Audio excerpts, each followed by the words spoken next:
وَلْتَكُنْ مِنْكُمْ أُمَّةٌ يَدْعُونَ إِلَى الْخَيْرِ وَيَأْمُرُونَ بِالْمَعْرُوفِ وَيَنْهَوْنَ عَنِ الْمُنْكَرِ وَأُولَئِكَ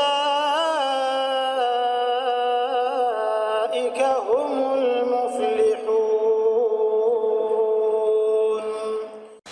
A'udzu billahi minasyaitonir rajim.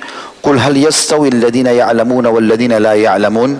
Katakan hai Muhammad, adakah sama antara orang-orang yang mengetahui, maksudnya mau belajar sehingga dia faham hukum agama ini, dengan orang-orang yang tidak mengetahui?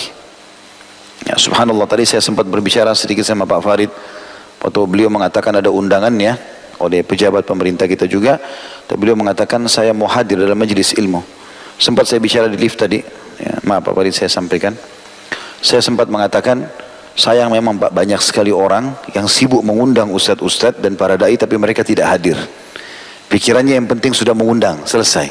Oh ya, ramai yang datangnya, sudah dia pergi. Dia sendiri nggak ngambil ilmu itu. Seharusnya dia yang pertama duduk di situ.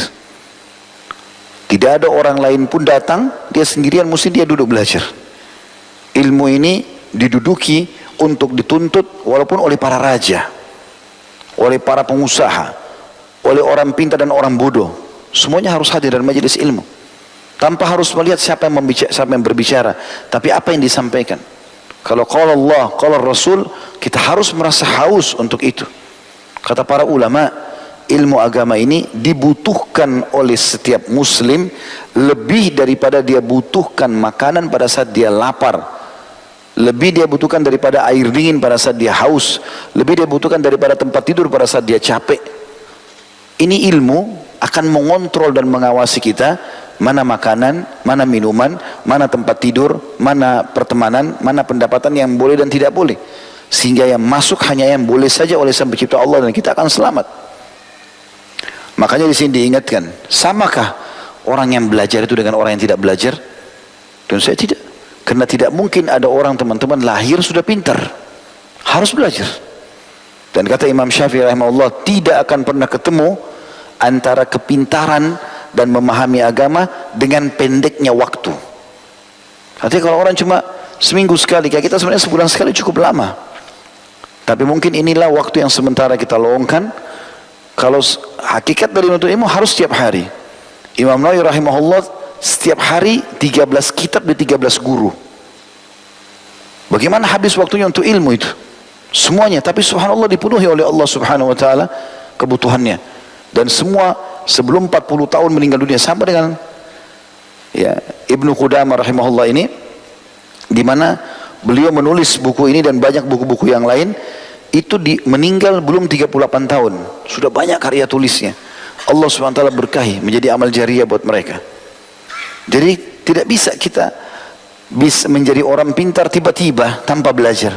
Duduk aja teman-teman, mendengar, belum tentu kita bisa tahu. Bahkan berapa kali kita datang dan kita bisa menghitung persentase yang tertinggal. Mungkin pada saat kita hadir ada 90%, pada saat kita bubar bisa berkurang 10%. Kalau antum tidak muraja, tidak mengulanginya, maka bisa hilang lagi lebih banyak. Seminggu kemudian mungkin kita sudah lupakan.